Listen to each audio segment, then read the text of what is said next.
இன்று குருத்தோலை ஞாயிறை முன்னிட்டு நெல்லை திருமண்டல வருஷப்பத்து சபையில் சேகர குருவானவர் திரு டிபி சுவாமிதாஸ் அவர்கள் தலைமையில் வருஷப்பத்து சபை ஊழியர் திரு குமார் அவர்கள் முன்னிலையில் குருத்தோலை ஞாயிறு பவனி நடைபெற்றது. ஆலயத்திலிருந்து பவனி தொடங்கி கோட்டூர் பகுதி முழுவதும் பவனி சென்றனர். இதில் ஏராளமான மக்கள் பவனி வந்தனர். டேனியல், பெவின், ராஜையா, சாமுவேல், செல்வின் இவர்கள் இணைந்து ஆலயம் முழுவதும் குருத்தோலைகளால் அலங்காரம் செய்திருந்தனர்.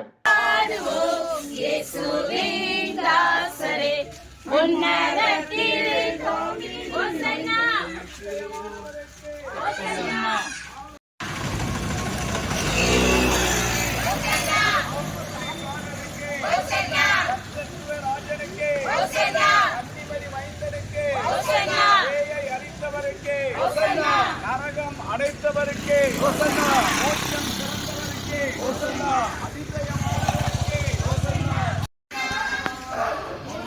பின்னும் சாலின் நகர் சின்ன பாடல் பாடினான். முன்னும் பின்னும் சாலின் நகர் சின்ன பாடல் பாடினான். அன்றே போல இன்று நாமும் அன்பாய் துதி பாடுவோம். ஹோசன்னா பாடுவோம். இயேசுவின் வாசலே உன்னதத்திலே தாவீது மைந்தனுக்கு